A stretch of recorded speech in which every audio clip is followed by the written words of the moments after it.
Hi. Hi, everybody. Okay. It's Cinemondo. It's Kathy and Mark Burke on assignment, and we saw KGF Chapter 2 We did just like indeed. yesterday, and so we are excited. We have a day or two to sort of let it sink in, let it process. We had our vlog where we just had our quick right after the movie. Our brains were scrambled. We're trying to get Yes, ourselves together. make sure you take a look at our vlog because it was fresh opinions right Yes. out of that brain rattling, mind bending, insane film we saw. So Yeah. it did take a minute to kind of recover. Right. And now we have a couple of days, and I'm actually thinking about it. And a lot of times I don't know if people do this. Well, first of all, we should, let me get my glasses on here. I think we should let people know that to please, if you haven't done so, comment, like, and subscribe to our YouTube channel. And also you can look at or listen to our podcast. We've been around forever. Yes. We've got hundreds of things to talk about that you can look at or listen to. So we appreciate when you do that. So, one thing, after you see a movie, sometimes 2 days later, you might have a different opinion. Like you might go, right after you saw it, you go, I really loved that. And then 2 days later, you go, it didn't stick with me. Yeah. Or the reverse can happen when you come out and go, I don't know. And then 2 days later, you go, I really like that. That happened to me with the Batman. I feel I really didn't give it a fair shake. Super love it the first second you saw it. I remember you saying that. Now I think about it and I say, gosh, that really was good. And I think, I'll just start. KGF is such an explosive 3 hours. Literally, it's just. I mean, it was just like pow right in your face, the whole thing. And our theater had the volume at 20. It was like and maybe that's the way it is. It's so super loud. If the theater could have toned it down just a couple of notches, it would have been easier on the brain. Nope. I think it was supposed to be bombarding you with sound and visual so that you were just a bloody pulp by the end of it. Right. Which is pretty much what happened. Pretty much what it is. And it is nonstop action. We know that's what we're going in for. We're going in for that. And it's like it's a 3-hour fantasy escape. And I think that's what these films are, especially, it's like, and there's an intermission for ours, the intermission thing happens. And then you go right into the second half of the film. There was an intermission here, the part where it said mine. Yeah. You remember when it kind of was stopped and he's sort of looking and there was the word mine, M-I-N-E, that came up in red. And that was the cut. I said, yeah. And then I went into I was blind by then. I don't remember seeing that or hearing that, but it didn't need an intermission. It was less than 3 hours long. I don't know what that's about. It was 2:48, so it would kind of cut it halfway between. But it was a complete fantasy escape, and that's what a lot of these Masala films are. Whether it's a romantic comedy or an action adventure like this, or a superhero film, or whatever. It's what this is. And reflecting, going back to my original point, I came out of there thinking that was way too much all the time. Was just a bombardment. And I do still think there should have been some quiet moments in the film. There should have been some builds. Like I feel like they never started from like the ground and worked their way up. They just started high, stayed high, and there was just no relief and no I guess no story arcs. It was all complete arc. Like just right. Like for a good example is like, Rocky's followers love him to no end. He is their god. 1.5 million will defend him with their lives. Yet we see very quick clips or just moments where they say, he helped them build homes and villages, but there wasn't that sense of like, why do they love him so much? What has he done? They established it a little in KGF 1. I mean, you do need to see KGF 1 to understand. But I mean, KGF 1 had the same full throttle problem where it was so over the top the whole time that you didn't get a lot of like story versus spectacle, and this, I'm not saying this is a criticism actually, because yes, it was that kind of movie and it was like just balls to the wall craziness the whole time. It never stopped. It was all slow motion. It was all like crazy, every scene was built to the maximum, 11. But at the same time, there's room for movies like this. And I think you just have to be prepared for this kind of movie. You have to have the knowledge of what it is already. They don't spoon feed you a lot. And then the first one too, they just drop you in the middle of the action and they expect you to catch up. And then it's like cut. And apparently the legend is, I assume this is true, is that the editor is some 19-year-old boy that did a fan cut of the first film that the director saw and said, "You're hired." And so then it's like, wow, okay. So the fact it was a 19-year-old boy that cut this, it all of a sudden makes a lot of sense because it feels like a video game. It's just like, it was just everything had to be maxed out for a short attention span, is what it felt like. Right. And but I do, I feel like, go ahead. Well, I'm just saying, I'm gonna say that's my one criticism. It's really the only criticism is I wish there were some story breaths, like Yes. like that, or maybe the relationship, would be a little bit more drawn out. There's none of that. But on the flip side, I love balls to the wall action, which is what why not? And this is what it is. And I was kind of I was smiling through so many scenes, like, oh my God, this is so crazy and over the top that I'm just digging it. Like the Kalashnikov scene. Yeah, we're going into spoilers here. So that was really funny. Yeah, we're spoiling.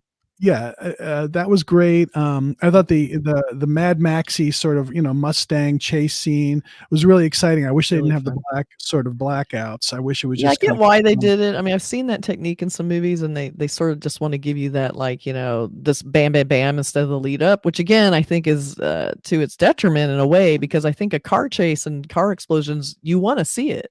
So you don't need to cut that. And we do have the attention span to watch a crazy car scene with a Mustang in it. Or a converted Mustang.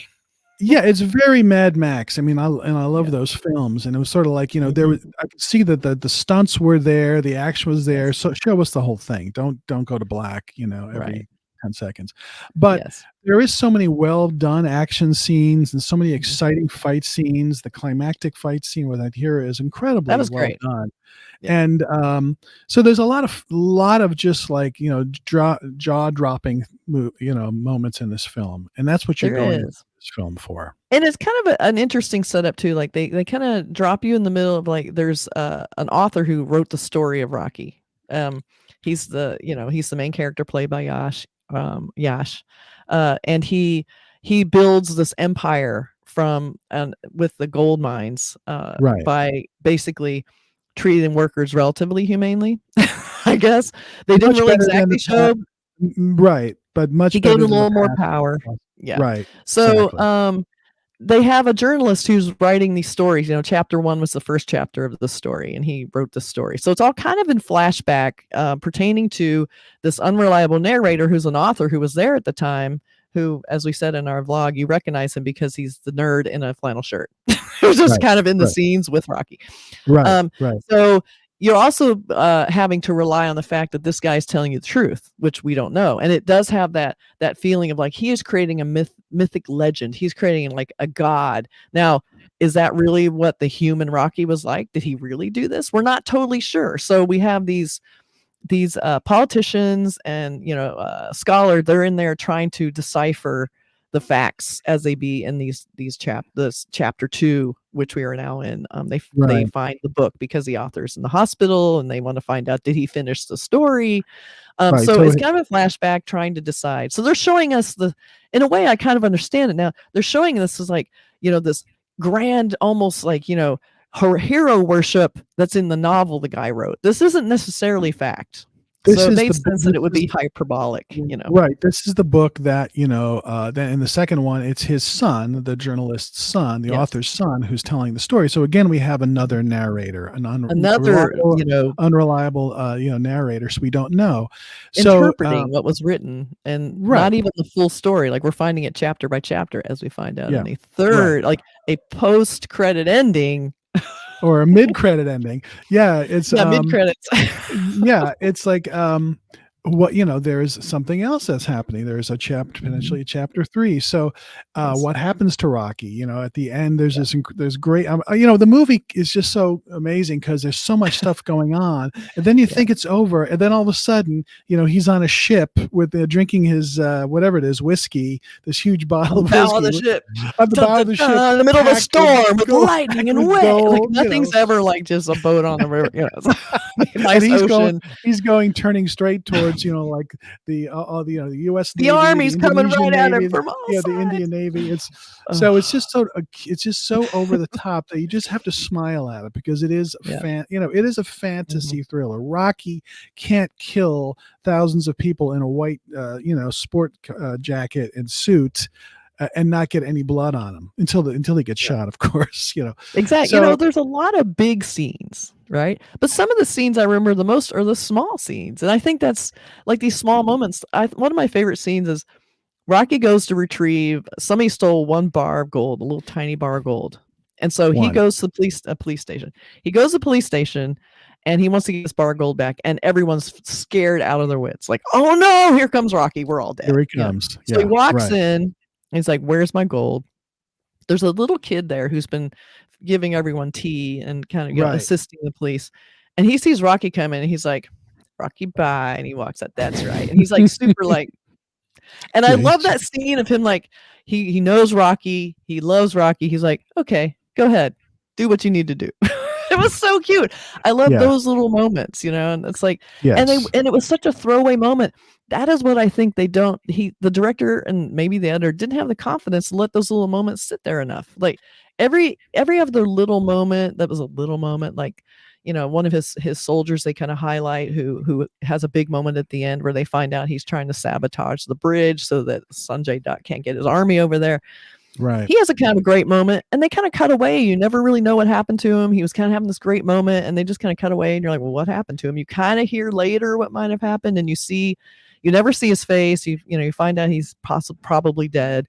But they kind of cut away from it. And I wish they'd done a little more with that. But let's talk about Yash for a second. This is an actor with so much charisma. I mean, he dominates every scene. They give him nothing to do. So as we're talking about Yash and his charisma, and he seems like a really capable actor. He holds the screen. He's very believable. I believed him in his hero worship guys. Like he just seemed everything he did was in slow motion. He had this great sort of sense of humor about it. Like I loved his humor of like violence, violence, violence. He was always kind of sing-songy, like, oh, what are you doing here? Like I loved his sort of snarky attitude. And I feel like there was more to that. He had so much to give. And I feel like they just gave him nothing really to do, let alone the romance with his girlfriend and wife, which was almost non-existent, which I think is really important. A lot of it is cultural. They don't have any love scenes. Apparently the actor, Yash doesn't want to do love scenes. He thinks it's, it's not family friendly, which I think is hilarious in a film where a bunch of people get their heads cut off. And, But anyway, he wants to be just sort of, they want him to keep it kind of chaste and innocent and pure. Yeah. But, at the same time, I feel like a little bit of heat wouldn't have hurt. Well, just a little. Yeah, I mean, that's going back to my earlier point. Let the movie breathe. And I wonder if the actors in this film, Yash and Sanjay Dutt and everybody else, had scenes that were cut that were more actor scenes where you actually get some character development. Because, great character development makes a genre film special. You care about that character in a horror movie or in an action movie. You don't need a lot. It doesn't need to be a lot of talking, but a couple of scenes here and there, like you mentioned the scene with the young boy in the police station, those things matter. And I think here, like I felt this way about RRR, the other film we saw recently in the theater. If you just tone down the action 20% and bring up the character development and some quiet scenes by 20%, then you have a perfect mix. I think I love all the stuff in it. I love the action, but I think the action works more if you care a little bit more about the characters, not just Yash, but the other the other kind of bystander characters. So that's our general quibble. And there's no quibble regarding the action scenes or how they're filmed. The staging was great. I mean, some of the choreography was beautiful. Yeah, the effects were good. A lot of times you see some CGI that doesn't quite work. I thought in most of the scenes it worked perfectly well. So it was just like, let it breathe a little bit. But then I try to think, well, okay, I'm a U.S. guy looking at this film. How does an Indian, do they feel the same way, or do they just want action nonstop? Do they want that fantasy for 3 hours? I think that their films have those things, and I feel like this film does not. This film, I hear this is an emotion and a brand. It's not necessarily just a movie, and I get it's full of fury and rage and that's sort of what these movies are. But what I would have given for one scene, face off with Sanjay Dutt and Yash talking alone, cat and mouse, having some great dialogue and the snarkiness and the veiled threats. I would love to have seen a lead up to their big huge fight of having like some element of these two characters clashing, because they both kind of want the same thing. They want to be in control. They want to own the fields. Sanjay Dutt doesn't want them to change. Rocky's all about change. Like they just don't want it. I would have given anything just to hear them talk about it in a really cool, creepy way. I mean, that would have been, the minute we see them, they're like, rah, and they're screaming and leaping at each other. And their face off, there's no talking. Granted, they're beyond talking, but it still would have been great to have heard that. And he's such a good actor, Sanjay Dutt, who plays it here. And he's, there's part of me that kind of understands why he's so pissed off. Yeah. I mean, he was kind of. I don't actually think I'm not sure who the bad guy is, really. Yeah, no, because of course I'm with Yash because he's Yash and he dresses well and he's cool. Right, but he's not perfect. In fact, a lot of the characters in the movie say, "Why are you doing this? Why are you? Why he took all the gold? Why is he? This kind of stuff." So what's he doing with the gold? I'm still not sure. What did he do? I thought he's going to build weapons. Like, we're going to see a bunch of guns made of gold with gold bullets. That's what's going to happen. Nope. Yeah. Didn't happen. I'm trying to think, what's the end game for Rocky here? Well, I think he kept saying more gold, but I feel like there's a bigger picture. Like, was he going to give it to everyone? Like, I wanted to see some sort of Peter Pan kind of thing, or not Peter Pan, Robin Hood. Robin Hood or Peter Pan. He can fly away. Peter Pan is fine with me. Peter Pan. I think the fact that it hints, in the mid-credit end sequence that there is a chapter 3. Chapter 3. At the end, the American CIA guy comes in, and so there's something going on with the CIA. Jimmy Carter was in it for some reason. Jimmy Carter. Jimmy Carter was head of Denver Steel or something. Anyway, that was Texas Steel. Yeah, it was interesting. Yeah, that's hilarious. So maybe that's, the gold was on the ship, right? So when when it got blown up, he's sinking with the gold. So who knows? Maybe there's some underwater KGF. Chapter 3 is there's something there. Who knows? Maybe. Well, I mean, they can't kill it. I mean, Yash can't. There can't be a KGF 3 without Yash. I mean, it's just no. He's gonna live. It. I mean, he's got to live. I'm not sure how you survive that, but he's a superhero. He's not human anymore. He's not. And again, it's a story being told. So who knows, until the end where, they find the third chapter, and who's going to tell that story? Maybe it's the kid who found it, the waiter who was always so nervous with the tray, that guy. I did love the post-credit ending because it gave you all, even though the music goes, I liked the sort of quiet, like he's in this library, he's looking around, all of a sudden they're pulling the page apart. You're like, oh, holy shit. And you knew what it was going to be, but they staged it so well. It was like cutting them. Yeah. But then they revealed KGF 3, Chapter 3. That was amazing. I loved it. But it's like, okay, what? How? Yeah. There's a lot of amazing kind of gotcha, like wow moments in this movie. I mean, there are tons of them. I mean, that's so many. And there was one at the end. So that's great. For me again, and Kathy, I think you agree with me, like if you just tone it down just a bit, give us a little bit more slow it down, because we're not the smartest, sharpest tools in the shed here. What exactly is happening here? Why is that going on? And it's not even about being smart. I wouldn't even say it's that. I think it's like, give these actors more to do, trust us to be with you while they talk in a scene without music. Trust the suspense to build because the story is great and you care about the characters, and not have to cue us. This is how you're supposed to feel by giving us a music cue. Maybe the music can be a slow kind of ambient burn that kind of builds, but it's just like, it is suspense sting after suspense sting. Even when people are just in the library talking, there's like, da, da, da, da, da. I'm like, they're just talking. What is happening? So it's like, you don't need the quiet to the storm is what's the great leap that I think we're missing, is that we were just in the storm the whole time being tossed around. We didn't have a moment to stop and they take a look at the storm as it happened, which would leave us in awe. We had to just sort of be in it. And granted, like I said, that's still fun. I just see a better movie in there if they just give them more to do acting wise. The great action directors, and we can talk about who they might be, but there are plenty of them. They know that, there's these arcs, these ebbs and flows to an action picture, and then sort of it builds up, and then the finale, the climax, the last 45 minutes can be incredible, but you need some of that ebb and flow, and this doesn't have it. This is just all flow. It's flow.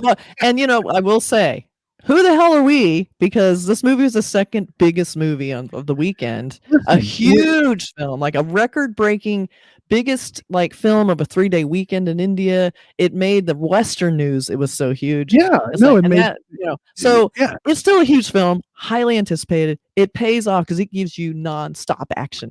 And me as a woman want to see more Yash, a little less explosion. That's all I'm saying.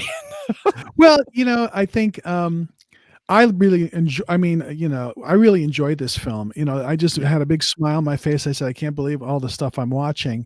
But I also agree that a couple of smaller, would have taken it to another level if there were some slower parts to care about the characters and about the situations. I think that's important. But overall, thinking about it 2 days later, I say, man, that was just so much on the screen. I love the end credits. The graphics, were really cool. Yeah, that animation at the end was amazing. Really cool to sit through that. So they should make a video out of that. Yeah, it was just really like a testosterone. It was just basically, testosterone fueled or adrenaline fueled for, almost 3 hours. So if you're not ready for that, just, pump up on some coffee, like have some nitro brew before you go in there. Because just go in and just let it pound the way at you, and just you'll take some earplugs if you really, really need them. It's like just let it be this crazy experience, and don't expect anything else, because that's really it didn't really sell itself as anything but this. It's not like it's a surprise about what it was. It didn't fool anyone. It was exactly what it said it was going to be, and so it was that action thing. That's just me as a viewer wishing for a little more character development and a little more character, like you're saying, a little more story arc versus just on high throttle the whole time. But again, it's still a fun ride. But I feel like there's a really, really good story in a movie in there, and they just need to just have some more faith in it. And I think Yash can be, he is a commanding presence on screen. Yes. And I'm sure if he was given more acting scenes as opposed to fight scenes or posing scenes, it would help the story too. It just would. Get a little bit more inside his head. Why did he go after that one gold bar and shoot up the whole police station when he's got millions of gold bars? Why did he? It was kind of confounding. I didn't quite understand what the deal was with the gold. I mean, I get it, but he didn't feel like a guy who wanted the gold to be rich. Like, he seemed like a guy who was he had another plan, but we never really knew what this plan was. And then they just kind of left it up in the air. Maybe he's just a greedy bastard. I don't know. I think it was just his principle. Like, this is mine. I've earned this, and I want everything. It just seemed like more. Like, I don't know. Maybe I'm just giving too much credit.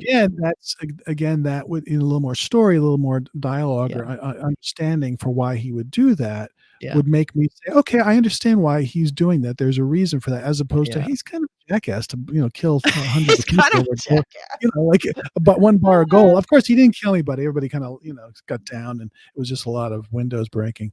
But but overall, I walked out like pummeled. But then 2 days later, going, boy, I'm still thinking about this movie. I was still thinking about it too. I mean, I was just like, I was like, wow, there's a lot going on. There was like 10 action movies in one. That's what it is. Easily. It's like, you definitely get your money's worth.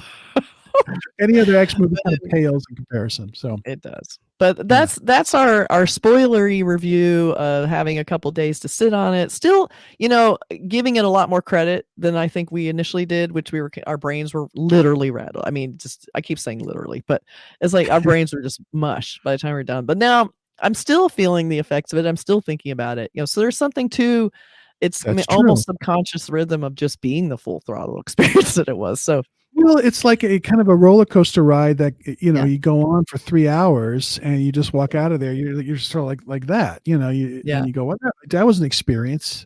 I experienced something I never experienced before." It was, and it's a huge hit. It's like, and some of the critics are saying some of the same thing. Lost Sound and Fury that signify nothing. That's sort of, I think, a good apt description, but again, I think we may be missing some of the subtle, cultural differences in trying to look at this from a Western eye, trying to apply, a story that may not be there, not knowing the history and the culture.